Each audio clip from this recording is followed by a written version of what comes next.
Bismillahirrahmanirrahim. Assalamualaikum warahmatullahi ta'ala wabarakatuh. Alhamdulillah, syukur kita kehadrat ilahi.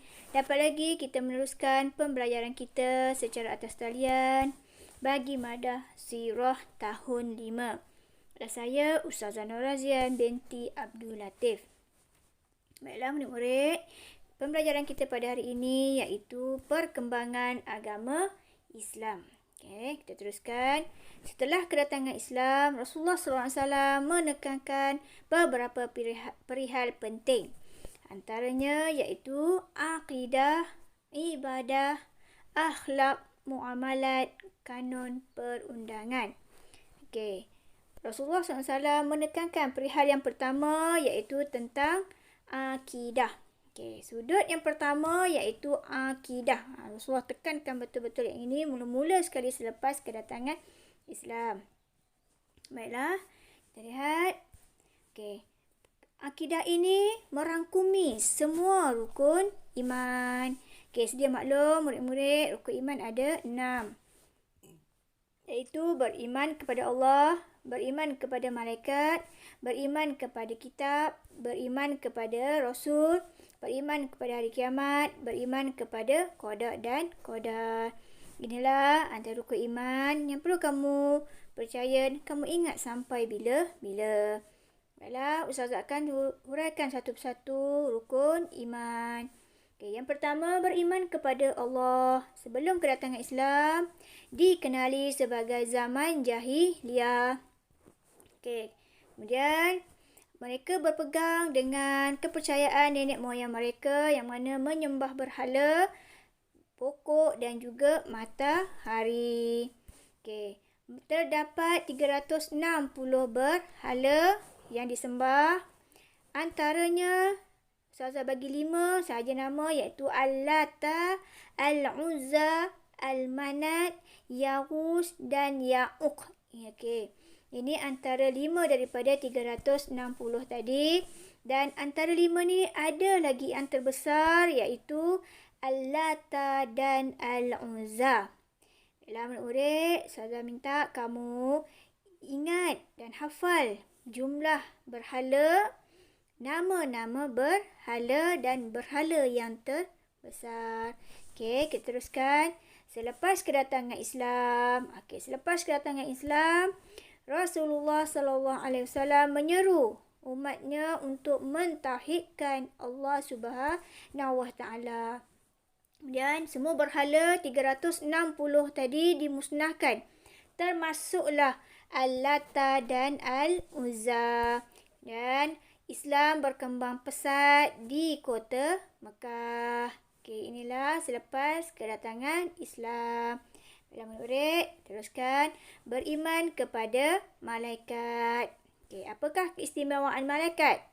Malaikat diciptakan daripada cahaya. Kemudian boleh berubah merupa paras lelaki. Dia berubah dengan rupa paras lelaki dan malaikat bersayap. Baiklah murid-murid, inilah keistimewaan malaikat. Tugas-tugas umum malaikat. Okey, sedia maklum malaikat ni ada tugas-tugas umum dia iaitu mendoakan orang-orang mukmin yang beribadat. Yang kedua, bertasbih dan beribadat kepada Allah. Tugas dia hanya beribadat dan bertasbih. Dan juga mendoakan orang-orang mukmin yang beribadat. Ini tugas-tugas umum. Baiklah. Okey, sedia maklum kita kena ketahui 10 malaikat. Okey, 10 malaikat yang mana dia ada tugas-tugasnya. Okey, Ustazah, mari kita sama-sama lihat apakah nama malaikat dan juga tugas-tugasnya. Okey, malaikat dan tugasnya iaitu Jibril menyampaikan wahyu. Kemudian Mikail menurunkan rezeki. Israfil meniup sangkakala. Israel mencabut nyawa. Munkar Nakir menyoal mayat dalam kubur. Raqib mencatat amalan kebaikan.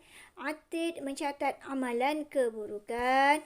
Malik menjaga neraka.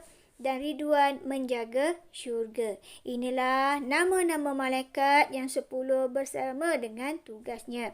Okey, sekali lagi Ustazah minta kamu ingat dan hafal nama-nama malaikat serta tugasnya.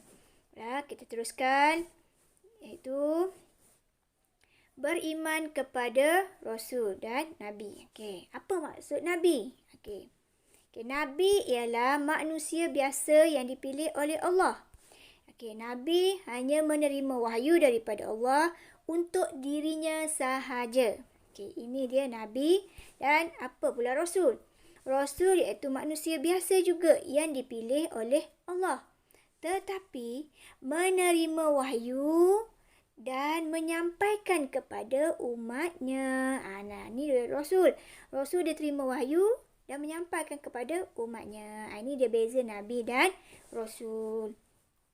Baiklah, sudah maklum Nabi dan Rasul yang wajib kita percaya ada 25. Nabi Ulul Azmi ada 5. Baiklah, kita teruskan, iaitu beriman kepada kitab. Beriman kepada kitab. Kitab ada 4 yang perlu kamu ketahui. Iaitu yang pertama, kitab Taurat. Kitab Taurat diturunkan kepada Nabi Musa. Yang kedua, kitab Zabur diturunkan kepada Nabi Daud. Kitab yang ketiga iaitu kitab Injil diturunkan kepada Nabi Isa. Dan yang terakhir, Al-Quran, yakni diturunkan kepada Nabi Muhammad SAW. Inilah nama-nama kitab dan juga Nabi yang menerima kitab-kitab tersebut. Baiklah murid-murid, kamu kena ingat juga dan kamu kena hafal keempat-empat kitab tersebut dan juga kepada Nabi apa yang diturunkannya. Baiklah, kita teruskan, iaitu beriman kepada hari kiamat. Apa maksud hari kiamat? Hari kiamat bermaksud hari kemusnahan dan kehancuran alam ini. Inilah kemusnahan. Baiklah, seluruh alam ini akan musnah dan semua manusia akan mati. Inilah maksud beriman kepada hari kiamat. Maknanya kita kena percaya segalanya akan berlaku dan semua manusia akan mati. Seterusnya, beriman kepada qada dan qadar Allah. Apa dia qada dan qadar Allah ni? Qada dan qadar Allah ialah mempercayai dan meyakini bahawa setiap apa yang berlaku telah ditentukan oleh Allah sejak azali lagi. Maknanya segala apa yang ditentukan, apa yang diberikan, yang berlaku ni hanya ditentukan oleh Allah. Tentukan oleh Allah. Sejak azali lagi. Baiklah, manusia hanya merancang sesuatu tetapi hanya Allah yang maha menentukan. Maksudnya di sini kita hanya merancang. Dan Allah yang menentukan. Sebaik-baik perancang adalah perancangan Allah. Murid-murid, sampai di sini saja pembelajaran kita pada hari ini. InsyaAllah kita akan jumpa lagi selepas ini pada waktu yang sama dan hari yang sama. Sekian. Wabillahi taufiq wal hidayah. Wassalamualaikum warahmatullahi taala wabarakatuh.